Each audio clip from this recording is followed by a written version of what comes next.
여러분 혹시 미스터 트롯 본 적 있나요? 선생님은 엄마가 이 사람의 엄청난 팬이세요. 선생님은 사실 미스터 트롯을 본 적이 없거든요.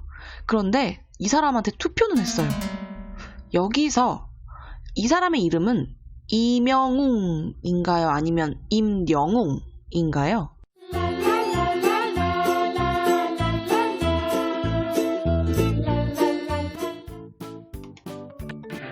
뽕따발의 에이스 임영웅 씨입니다. 이 사람의 이름을 임영웅으로 읽는 것은 니은 첨가와 연관이 있습니다. 자, 같이 배움 일기로 정리해 볼게요. 자, 니은 첨가의 조건을 알아보기 위해서 주어진 예시를 하나씩 읽어보겠습니다. 솜니불은 말 그대로 솜니불로 읽죠. 콩엿은 받침이 시옷이니까 음절 끝소리 규칙을 먼저 적용해요. 그래서 콩엿, 디귿으로 바뀌었다가 한 번에 읽으면 콩엿이 됩니다. 자, 밑에 있는 것은 맨입으로 읽게 되죠. 자, 이 셋의 모든 공통점을 살펴보니까 셋 다 원래 없던 니은이 첨가된 것을 확인할 수 있습니다. 자, 그런데 밑에 있는 깨엿을 보세요. 깨엿은 말 그대로 깨엿으로 읽습니다. 음절 끝소리 규칙만 적용해서 시옷이 디귿으로 바뀔 뿐 깨엿으로 읽지 않죠.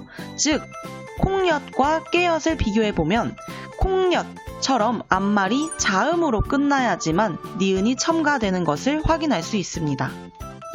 자, 밑에 있는 것도 한번 비교해 보겠습니다. 솜니불은 분명히 니은이 첨가되었었는데 솜은 죽었어 에서는 그냥 소문으로 우리가 배웠던 연음 규칙만 적용이 됩니다. 즉 뒤에 있는 모음이 이불처럼 이나 또는 이 계열의 이중모음, 예를 들면 야여요유와 같은 것들이 와야 니은이 첨가되고 소문처럼 이가 아닌 것들이 오면 그냥 연음 규칙만 적용되지 니은이 첨가되지 않습니다. 그러면 이번에는 그 밑에 있는 것을 볼게요. 솜이 죽었어. 자, 여기에서는 방금 전에 2번처럼 이라는 모음이 왔는데도 불구하고 솜이로 읽지 솜니라고 읽지 않습니다. 그렇다면 솜니불에서는 니은이 첨가되었지만 솜이는 니은이 첨가되지 않은 이유, 그 이유는 이라는 차이점에 있어요.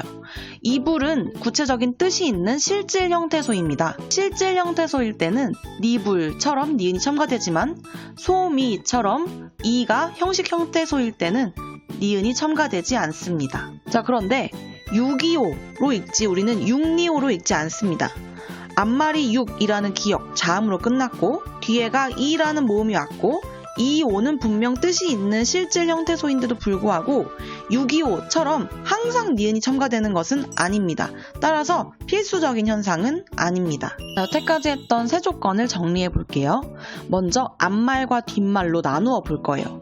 첫 번째, 이 앞말은 끝나는 것이 반드시 자음, 즉 받침이 있어야 합니다. 두 번째, 뒷말에 있어서는 뒷말의 모음이 이나 이게 이중모음, 야여요유가 와야 하고요.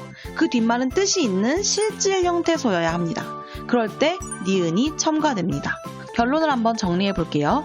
니은 첨가는 합성어 및 파생어, 그러니까 어떤 앞말과 뒷말이 만날 때 일어나는데 앞말의 끝은 반드시 자음으로 끝나야 하고 뒤의 시작이 이나 이게 이중모음일 때는 니은 소리가 첨가됩니다. 자, 따라서 처음에 봤던 것처럼 임영웅으로 김성주 아저씨가 부른 이유는 첫 번째 조건이었던 앞말이 임이라는 받침으로 끝나고요. 영웅에서 이 여가 바로 이의 이중모음, 말 그대로 야여요요와 같은 이중모음이기 때문이에요. 그리고 영웅은 뜻이 있는 실질 형태소라서 이명웅과 같이 읽을 수도 있겠지만 임영웅으로 니은이 첨가되기도 하는 것입니다. 이 니은 첨가라는 거는 이미 첨가라는 말에 나온 것처럼 어떤 것이 첨가, 들어가는 현상이에요.